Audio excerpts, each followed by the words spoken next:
وروستیو سیلابونو د هیواد په کچه خلکو ته مالي او ځاني زیانونه اړولي.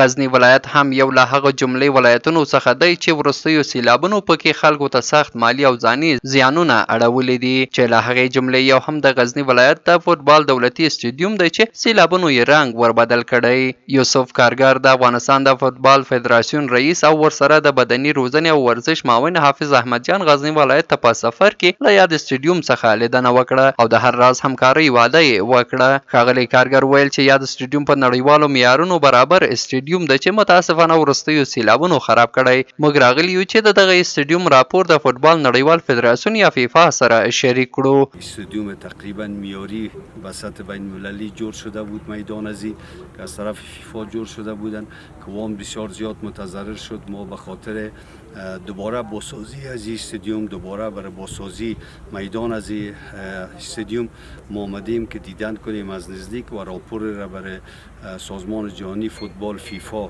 راپور را ارسال کنیم که ما بتانیم بخیر به زودترین فرصت ما ای دوباره بازسازی شود. نوموړی زیاتوي چې د یاد سټیډیوم په جوړېدو تقریبا $1 میلیون لګښت راغلی. په همدې حال کې حافظ احمد جان وایي چې ورزشکاران د نه ناهیلي کیږي. موږ هڅه کوو چې یاد سټیډیوم بیرته خپل لومړني حالت ته راوګرځوو. ورزشکارانو ته ډاډ ورکوو چې بې حوصله کېږي د نه انشاءالله همدا میدان چې په کوم حالت کې موږ ټول په همکارۍ باندې یو بل ته به لاس راورکوو، همدا سټیډیم به هغه حالت ته بیرته رسوو انشاءالله. شمس الدین اعظمي د غزنی ولایت د فوټبال فدراسیون رئیس ویل د تجارانو او دولت نه مو غوښتنه دا ده چې یاد سټیډیوم په جوړولو کې ورسره مرسته وکړي ترڅو ډیر ژر یاد سټیډیوم بیرته خپل لومړني حالت ته راوګرځي. بسم الله الرحمن الرحیم. شمس الدین اعظمی هستم، رئیس فدراسیون فوتبال ولایت غزنی. گفتن ما همی هستند که هر چی زودتر به خاطر که لیگ ما روان است، لیگ ما شروع است، هر چی زودتر میدان ما جور شود و از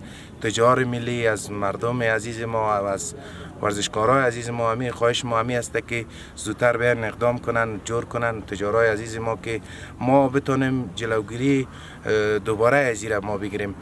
از تجارای خود ما خواهش میکنیم که بیاین کمک کنن، به خاطر که دولت ما نوپا است و قدر امکانات زیاد ندارن و از تجارای خود از ملی و از بین المللی خواهش میکنیم که بیاین اینجا با ما همکار شون که ما بتونیم آینده جلو.